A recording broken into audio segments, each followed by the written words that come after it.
Sit down. अच्छा, अभी तक हम लोगों ने जोड़ना, घटाना, गुणा करना और भाग करना सीखा। अब आज हम लोग एक नई चीज सीखेंगे, अपवर्त और गुणनखंड। ठीक है, अब देखो मैंने ये कुछ तस्वीरें बनाई हुई है, इसमें कितने ये गोले हैं?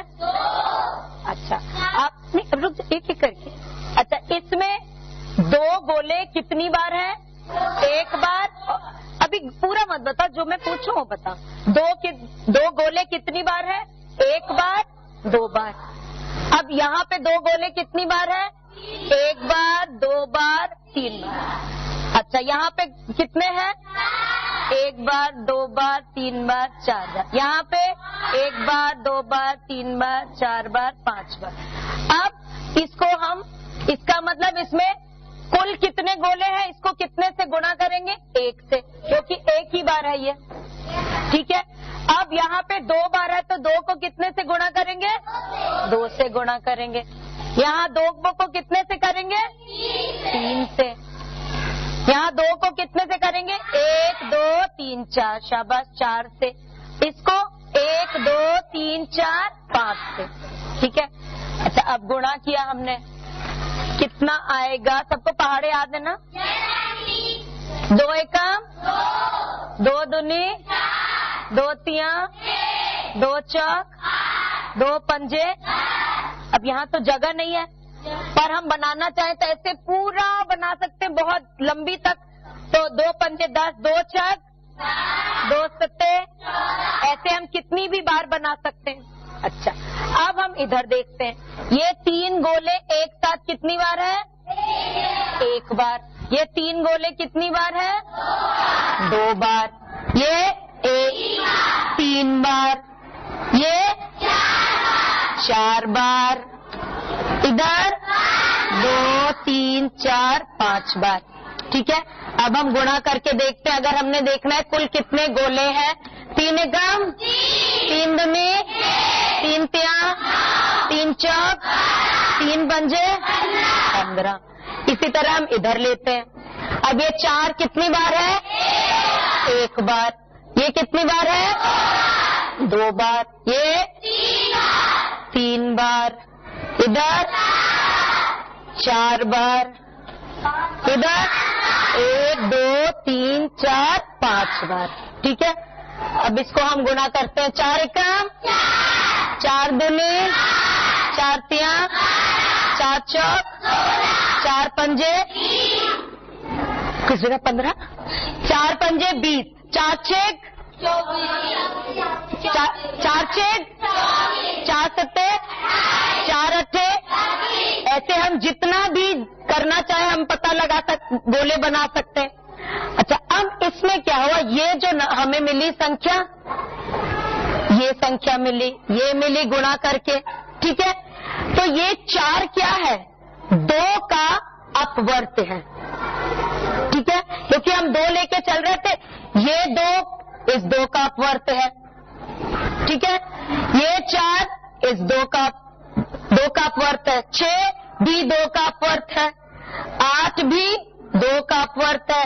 10 भी 2 का अपवर्त है। इसी तरह 12 लेंगे, 12 भी 2 का अपवर्त, क्योंकि 2 छंग 12 होता है। इस तरह 14 लेंगे तो कितनी बार? 2 सत्ते 14, तो 14 भी 2 का अपवर्त है।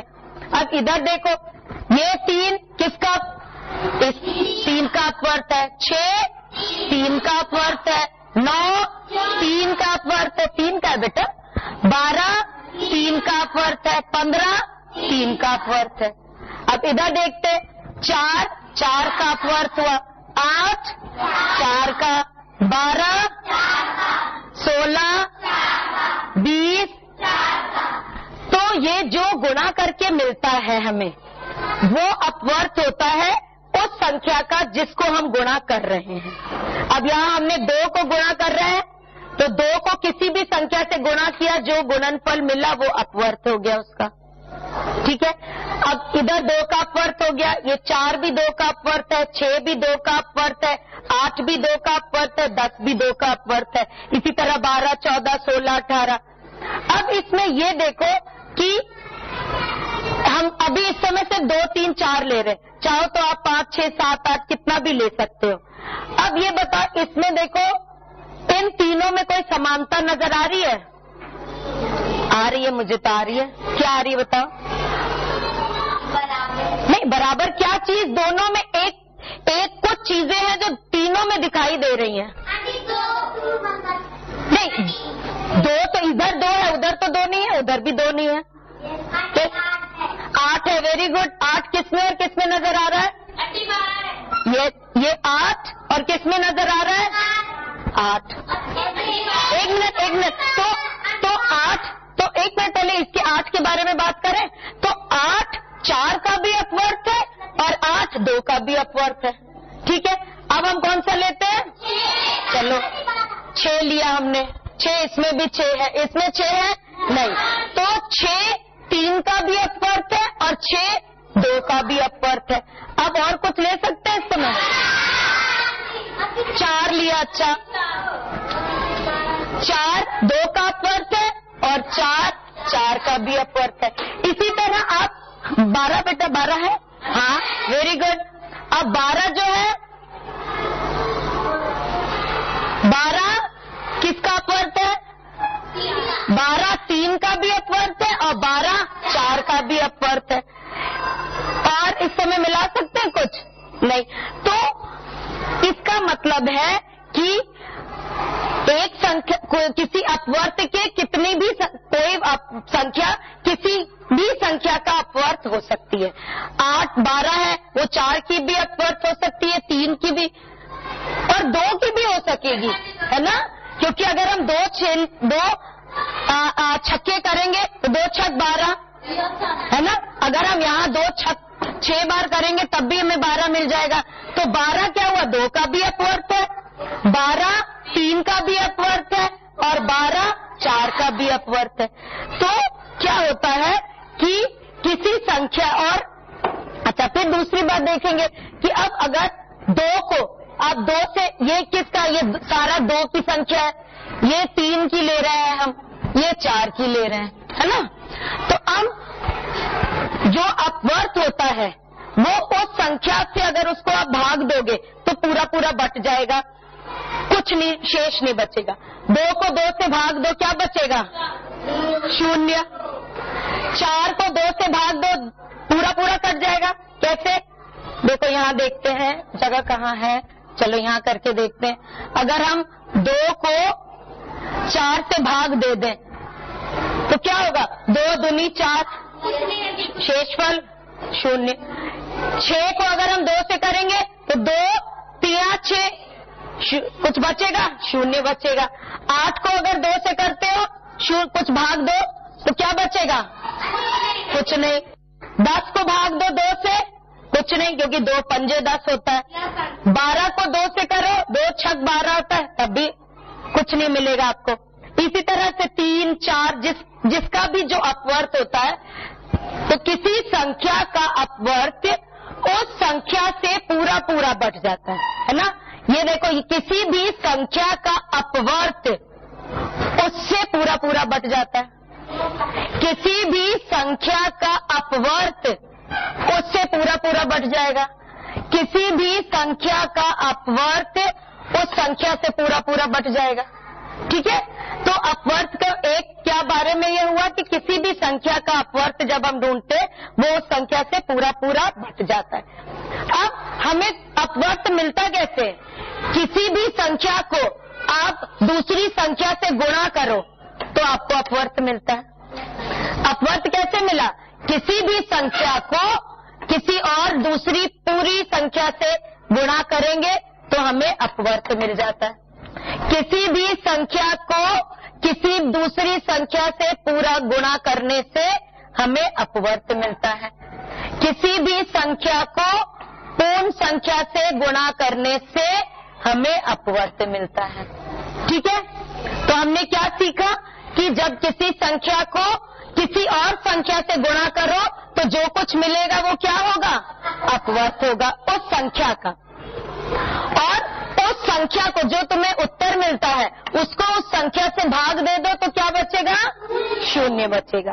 ठीक है, अब इस तरह से हम लोग, मैं एक हिस्सा मिटा दूं, अब हम लोग और कुछ करके देखते हैं। अब जैसे हमने देख लिया 12 जो है वो 2 का भी अपवर्त है, 3 का भी अपवर्त है और 4 का भी अपवर्त है। अब इसी तरह से हम लोग लेते हैं, अगर हम ऐसे लिख लेते हैं 2 3 4, ठीक है, तो ये क्या होता है? एक तरह से पहाड़ा हो गया। 2 एकम 2, 2 दूनी 4, 2 तिया 2 चौक 2 पंजे 2 छंग 2 सत्ते 2 आठे 2 नाम 2 धाम। अब इधर जगह खत्म हो गई, नीचे लिख लेती हूँ। 2 को 11 से गुना करो, आता नहीं है, 2 11 22, फिर 12 से करो तो 24। इस तरह से 3 को किया, 3 दूनी 3 एकम 3, 3 दूनी 3 तिया 3 चौक 3 पंजे 3 चक 3 सत्ते 3 अट्ठे। हम यहीं तक करते हैं, हमें बस 24 तक पहुंचना है अभी। 4 एकम 4 दूनी 4 तिया 4 चौक 4 पंजे 4 छः। अब देखो 2 3 4 में इसमें क्या आया? 12, इसमें भी आ गया 12, इसमें भी आ गया 12। तो ये 12 क्या हुआ? 2 का भी अपवर्त है, 3 का भी अपवर्त है और 4 का भी अपवर्त। अब इधर हमने देखा 24 24 24। अब 24 2 का भी अपवर्त है, 24 3 का भी अपवर्त है, 24 4 का भी अपवर्त है। ठीक है, अब इधर हमने देखा 6 लिया मान लो, तो 6 2 का भी अपवर्त है, 6 3 का भी अपवर्त है ना? इस तरह से करके हम देख सकते हैं। 16 देखो, 16 है, 2 का भी अपवर्त है, 4 का भी अपवर्त है। ऐसे ऐसे बहुत सारा ढूंढ सकते हैं। हाँ, बहुत सारे अपवर्त हम लोग ढूंढ सकते हैं। सिर्फ पहाड़ा बोलते जाओ, आपको अपवर्त मिल जाएगा। ठीक है, तो अब देखिए इधर क्या हुआ। 2 या 2 से अधिक संख्याओं का गुणनफल उन संख्याओं का अपवर्त होता है। अब क्या हुआ, इसको हम लोग मान लीजिए हम तीनों हैं, इसमें 12 12 12, तो 2 को 3 से गुणा करो, 2 तिया 6 चौक, अच्छा 6 चौक 24। देखो ठीक है, तो क्या हुआ, हमने 3 संख्याओं को गुणा किया तो हमें अपवर्त 1 मिला। तो 2 क्या उसके और गुण क्या हुए अपवर्त के? 2 या 2 से अधिक संख्याओं का गुणनफल उन संख्याओं का अपवर्त होता है। यानी 24 का अपवर्त क्या क्या है? 2 का भी अपवर्त है 24, 3 का भी है 4। ऐसी बहुत सारी अगर आप करने लगोगे तो बहुत सारी संख्याएं ऐसे आपको मिलेंगी। प्रत्येक संख्या 1 की अपवर्त है। अब देखो हर एक को 1 से गुणा करोगे तो आपको मिलेगा। 1 से 2 को गुणा करो, अपवर्त है। 1 को 3 से करो, 1 का जो मिलेगा वो 1 का अपवर्त है। 4 को आप 1 से करो, देखो इधर देखो, हम 1 को हम किसी भी संख्या से गुणा करें, चाहे हम 6 से करें, चाहे हम 8 से, चाहे 10 से, चाहे 25 से, तो जो भी हमें संख्या मिलेगी 4 6 8 10 25, तो क्या हुआ, प्रत्येक संख्या 1 की अपवर्त है। तो इसमें हमने क्या संख्या ली थी? 1 ली थी। सब में 1 1 है, तो 4 1 का अपवर्त है, 6 भी 1 का अपवर्त है, 8 भी 1 का अपवर्त है, 10 भी 1 का अपवर्त है, 25 भी 1 का अपवर्त है, 50 भी 1 का अपवर्त होगा। तो प्रत्येक संख्या 1 की अपवर्त है। ठीक है, अच्छा, फिर प्रत्येक संख्या स्वयं की अपवर्त है कि जब देखो 3 को आपने 1 से गुना किया 3, तो 3 का अपवर्त है, 4 का अपवर्त है, ऐसे 2 का अपवर्त है, 6 का अपवर्त होगा, 10 का, 25 का, क्योंकि जब आप उसको किसी भी संख्या को 1 से गुणा करते हैं तो वो संख्या मिलती है और वो संख्या हमेशा उस संख्या की अपनी ही अपवर्त होती है। ठीक है, प्रत्येक संख्या का अपवर्त दी हुई संख्या से बड़ा या उस संख्या के बराबर होता है। अब ये हमें अपवर्त मिला, ये किसके अपवर्त है? 3 के। तो या तो ये 3 के बराबर रहेंगे या सब 3 से बड़े हैं। 3 के बराबर है या 3 से बड़े? कभी 3 से छोटा मिलेगा नहीं। इसी तरह 4 को देखो, या तो बराबर होगा अपवर्त या बड़ा है। ठीक है, तो यही चीज उन्होंने कि प्रत्येक संख्या का अपवर्त दी हुई संख्या से बड़ा या उस संख्या के बराबर होता है। किसी संख्या के अपवर्त उस संख्या में 1, 2, 3, 4 आदि पूर्ण संख्याओं से गुणा करने पर प्राप्त होता है। अब देखो 3 को हमने 1 से किया, 2 से, 3 से, 4 से, 5 से, 6 से, 7 से, 8 से, जिससे चाहे गुणा करें, जो हमें गुणनफल मिलेगा वो उस संख्या का अपवर्त होगा। ठीक है, अच्छा अब ये बताओ कि एक पूछ रही हूं मैं 15, मान लीजिए आपने लिखा है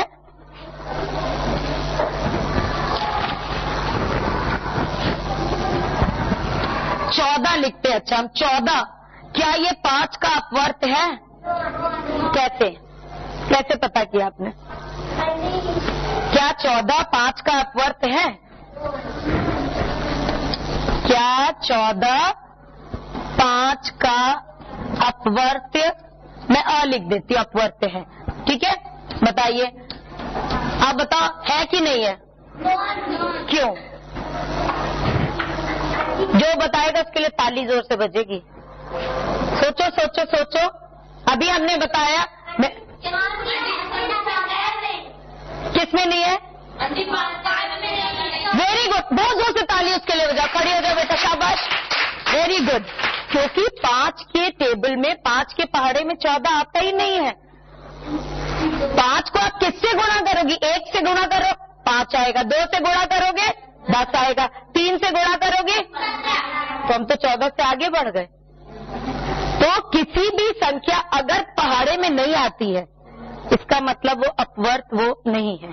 ठीक है, अब जरा ये बताइए 9 का अपवर्त बताइए, 3 अपवर्त बताना आप। ठीक है, जो कि 45 से बड़े होंगे।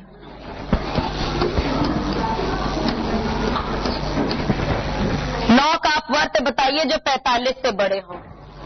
कैसे बताएंगे? अभी हम लोगों ने ये चीज जो इसने बताई उसी से हमें पता लग सकता है।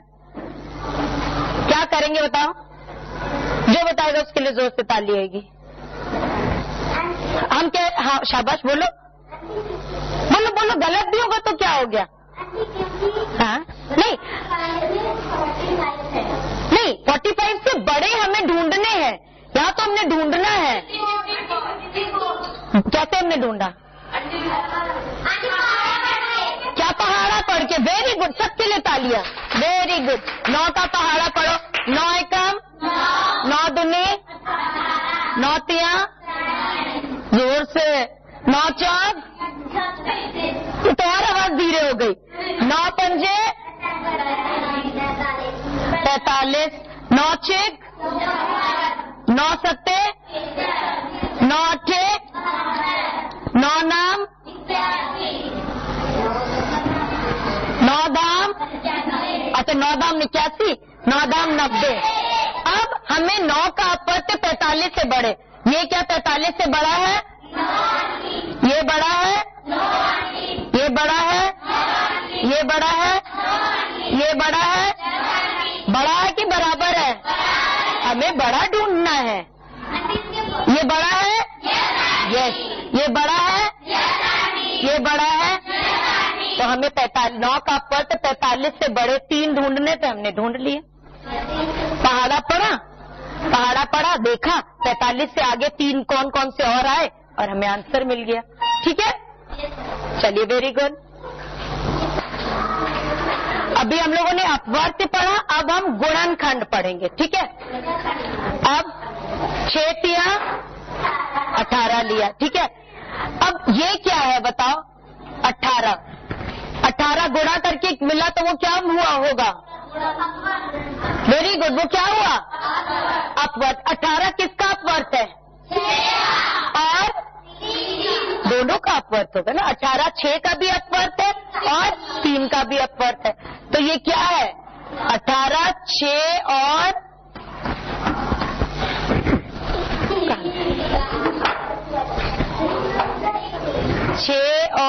3। बेटा इस समय वैसे तो बहुत सारे होंगे पर हम इस समय की बात कर रहे हैं। दोनों का अपवर्त है ना, और मैंने लिख दिया यानी अपवर्त। तो 18, 6 और 3 दोनों का अपवर्त है। ठीक है, अब ये जो हमें मिला जिसको हमने गुणा करके अपवर्त पाया था वो क्या है? ये है गुणनखंड। ये क्या हुआ? गुणनखंड। तो जब चाहे वो 2 संख्या को गुणा करके मिले चाहे 3 संख्या को करके मिले, तो जो आंसर में जो उत्तर मिलता है वो अपवर्त हुआ और जिनको गुणा किया था हमने वो गुणनखंड हुआ। अब जैसे हमने पिछली बार किया था 24 हमने कैसे पाया था? 2 को 3 से किया, 2 3 6, 6 चौक 24। अब 24 क्या था? अपवर्त था। किसका अपवर्त था? 2 का भी, 3 का भी, 4 का। अब ये क्या है? ये गुणनखंड है। किसके? 24 के। तो अब उल्टा हो गया, अभी तक हम अपवर्त पढ़ रहे थे, अब हम गुणनखंड पढ़ रहे हैं। यानी जिन संख्याओं को अपने आपस में गुणा करके अपवर्त पाया था, तो जो उत्तर मिला वो अपवर्त हुआ और जिनको आपने गुणा किया था वो गुणनखंड। खंड का मतलब क्या होता है? हिस्से। खंड माने हिस्से। तो ये खंड होगा, ये हिस्से है ना, इन हिस्सों को मिलाया, गुणा किया तो क्या मिला? अपवर्त। जो उत्तर मिला वो हो गया अपवर्त का। अब अपवर्त ये देखो 18 को हम 6 से 3 से भाग देंगे तो क्या मिलेगा? उत्तर शेषफल मिलेगा। क्या मिलेगा शेषफल? 0। 18 को 6 से भाग दो, 18 को पहले 3 से भाग दो तो शेषफल मिलेगा। शेषफल क्या होगा? 0 होगा। और अगर 18 को 6 से भाग दोगे तो क्या शेषफल मिलेगा? शेषफल फिर 0 मिलेगा। ठीक है, अब इसी तरह से 24 को, अगर 24 को 2 से भाग दोगे तो शेषफल क्या मिलेगा? शेषफल कुछ बचेगा। शेषफल माने क्या है? बचना।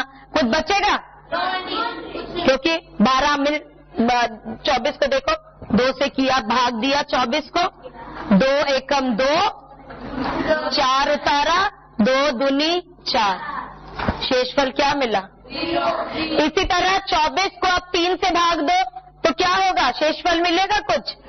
24 को 3 से किया, 3 अट्ठे 24, शेषफल 0।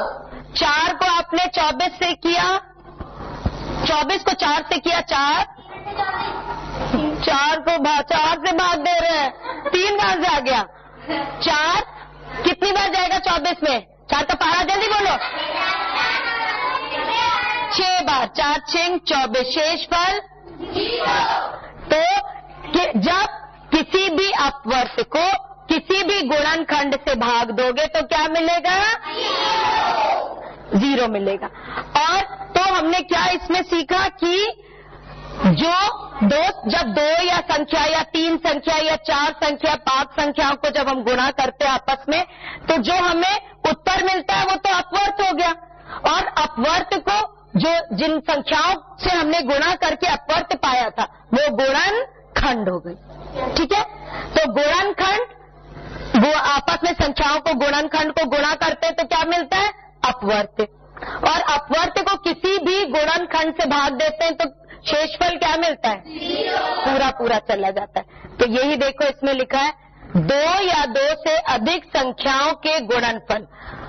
2 या 2 से अधिक संख्याओं के गुणनफल में उनमें से किसी भी संख्या से भाग देने से शेषफल 0 मिलता है। ठीक है, चलिए ठीक है।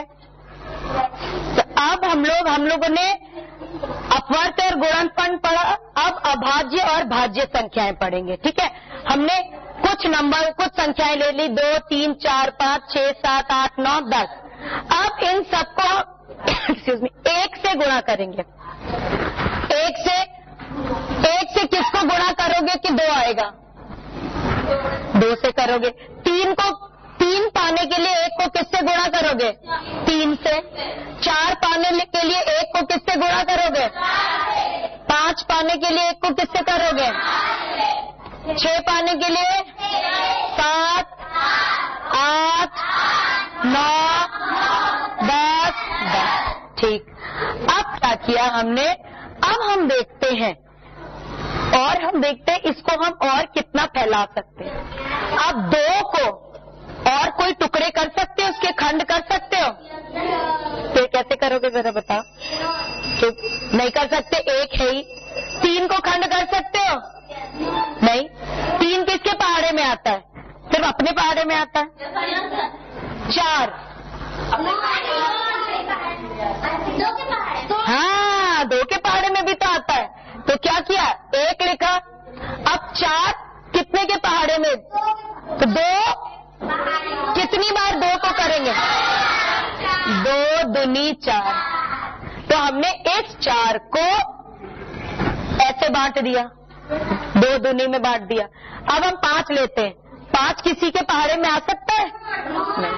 6 आ सकता है? किसके में आएगा? 2 के भी 2 तिया 6। तो आ तो गया 2 तिया या 3 दूनी बराबर हो गया। तो 6 किसके पहाड़े में आ गया? 2 और 3 के में।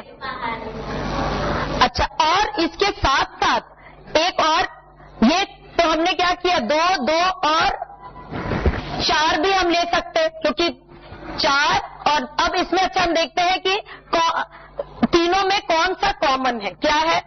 1 तीनों में है जो चीज 1 है। अब 1 लिया, अब ये 2 बार है पर हम 1 ही बार लेंगे, चाहे कितनी बार भी आए। तो कितना हुआ? 2 और इधर ये 4।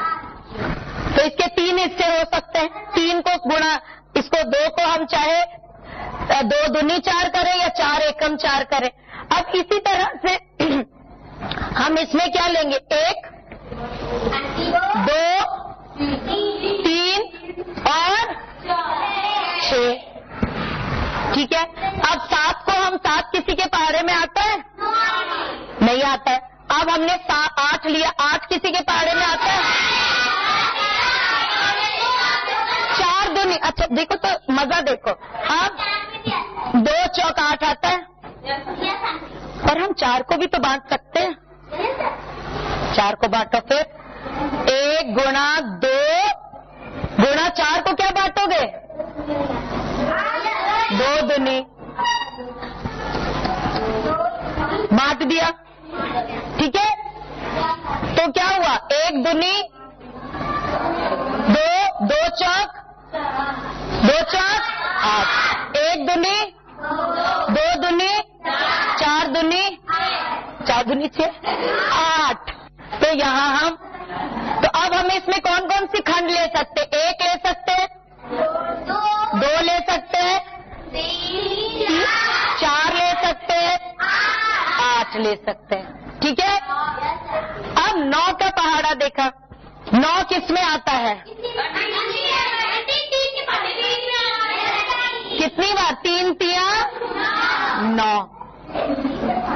तो हम क्या करेंगे? तो अब इसमें क्या आया? तो अब इसमें हम कौन कौन से खंड लेंगे? 1 लिया खंड, और कौन सा हुआ?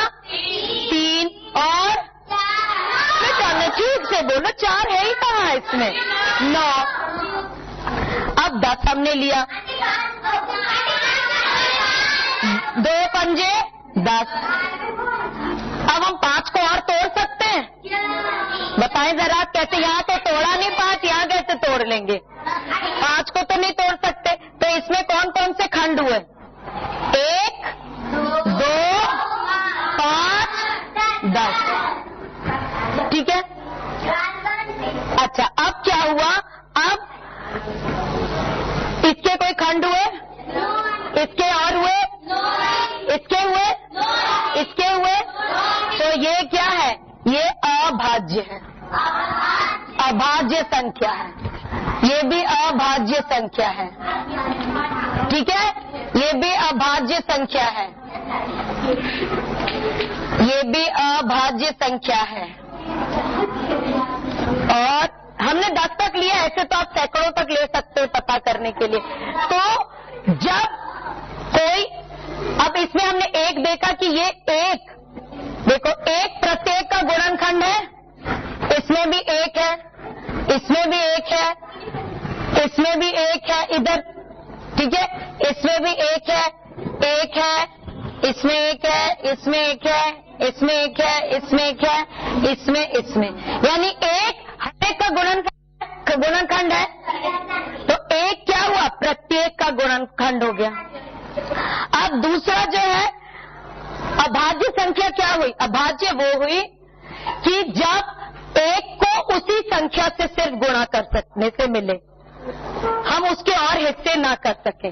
जैसे ये देखो, अभाज्य कौन सी हुई? उन संख्याओं को जिनके केवल 2 ही गुणनखंड होते हैं, एक और स्वयं वो संख्या, एक और स्वयं वही संख्या, एक और स्वयं वही संख्या, एक और स्वयं वही संख्या, एक और स्वयं वही संख्या। अभाज्य संख्याओं के केवल 2 खंड होते हैं, 2 ही खंड हुए, एक हुआ और वो संख्या हो गई। और जिसके ज्यादा खंड होते हैं गुणनखंड, उसको कहते हैं भाज्य। उसको क्या कहते हैं? भाज्य संख्या है। भाज्य अभाज्य जो जिसके और टुकड़े ना हो, जो अभाज्य जिसके और ढेर सारे गुणनखंड हो, ठीक है? अच्छा, अब हम देखते हैं इसको, एक चीज देखते हैं हम।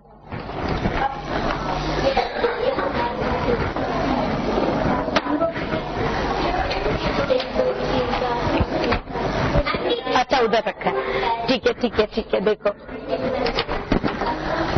अब हम क्या करेंगे, एक पेन लेते हैं और हम ये देखते हैं जो एक होता है नंबर, एक है वो ना भाज्य होता है ना अभाज्य, क्योंकि एक का कोई गुणनखंड नहीं होता है। एक को एक से ही गुणा करोगे तो एक मिलेगा, तो एक एक एक एक अकेला ही रहता है, इसलिए एक ना भाज्य है ना अभाज्य है। और पर हम 2 से शुरू करते हैं और जो 2 के पहाड़े में आता जाएगा उसको हम काटते जाएंगे, ठीक है? 2 दूनी 4, 2 तिया 2 चौक 2 पंजे 2 छंग 2 सत्ते 2 अट्ठे 2 नाम 2 धाम।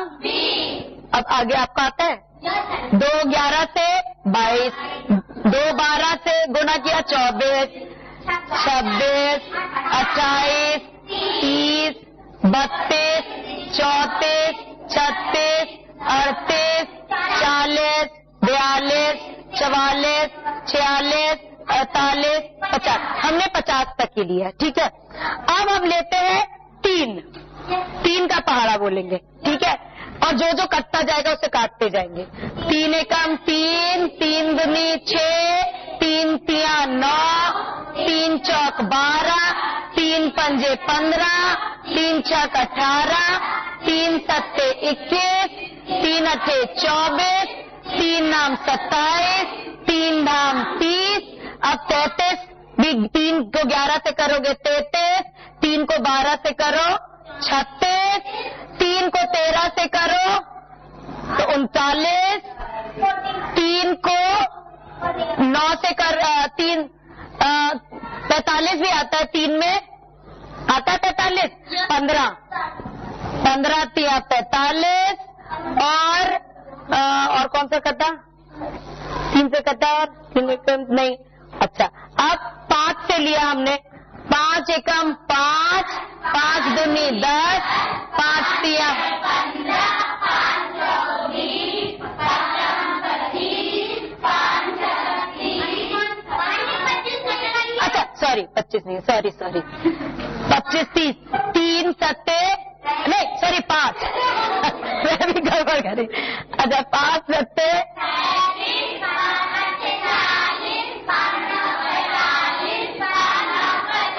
अब ऊपर क्या क्या बचा और 7। अब 7 से 7 1 7 दून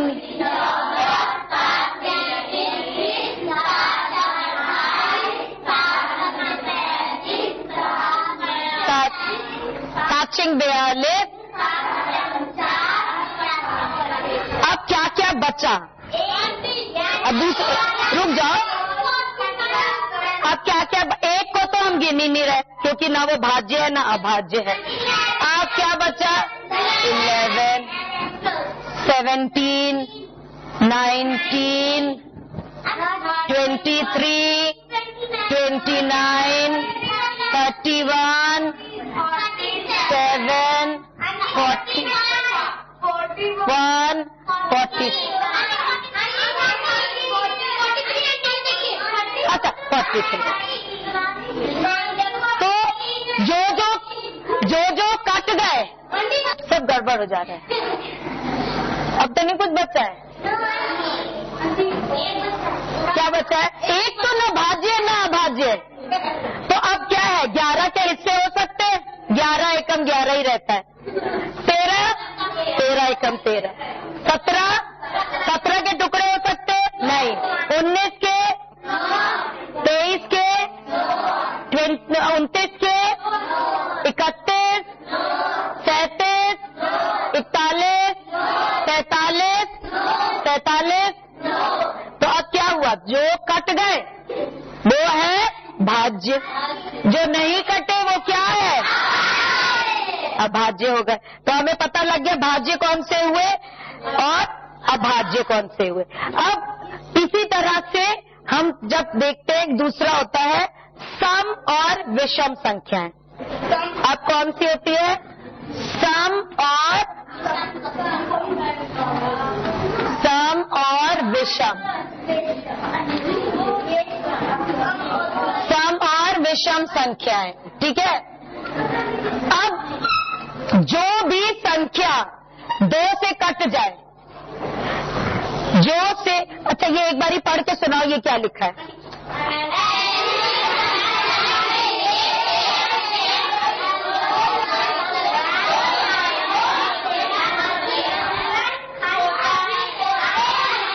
तो यही देखो, ये भाज्य है क्योंकि जिनके एक के अतिरिक्त और भी खंड है तो वो भाज्य संख्या है। एक के अतिरिक्त और भी खंड है वो भाज्य संख्या। एक के अतिरिक्त और भी खंड है, भाज्य संख्या है। ठीक है, तो हमने भाज्य किया, अभाज्य किया। अब जो भी संख्या 2 से पूरी विभाजित हो जाए वो हो जाती है सम संख्या, और जो 2 से विभाजित ना हो पाए वो कौन सी है? विषम संख्या। ठीक है, अब इसमें बताओ 2 से कौन कौन सी कटी थी? 2 का पहाड़ा बोलते चले जाओ। 2 4 6 8 10 12 14 16 18 19 20 21 22 23 24। तो जो ऐसे हो रहा है वो कट जा रहा है। 24 25 27 29 31 33 33 37 39। तो जो नीचे है वो विषम हो गई क्योंकि ये 2 से कट ही नहीं रही है, और जो 2 से कटती जा रही है वो हो गई सम संख्या। ठीक है, तो सम संख्या वो होती है जो 2 से कट जाए, और जो 2 से ना कटे वो हो गई विषम संख्या। ठीक है, अब आप लोग जरा सा होमवर्क लिख लीजिए। आपका क्या होमवर्क है? होमवर्क है 36 के सभी गुणनखंड लिखिए। 36 के सभी गुणनखंड लिखो। ठीक है, अच्छा अब 10 और 20 के बीच 10 और पढ़ते जाते जो मैं लिख रही हूँ, 10 और 20 के बीच की सभी अभाज्य संख्याएं, मैंने लिखा था अभी, संख्याएं लिखो। ठीक है, अब बताओ, इसमें देख के बताओ कौन सी है। 10 से और 20 के बीच में अभाज्य संख्याएं कौन कौन सी है? 17, 19। अच्छा, एक और होमवर्क लिख लो, विषम संख्याएं घेरो। विषम संख्याएं घेरो। अब इसमें मैं कुछ संख्याएं दे रही हूं जो विषम है, उनमें सर्कल बना दोगे, 7 गोला बना दोगे। ठीक है, 11, 14, 16, 25, 30। ठीक है, तो इसमें जो संख्याएं विषम है यानी जो 2 से नहीं कटती है। विषम कौन सी हुई? जो 2 से, उनका घेरा बनाना है। ठीक है।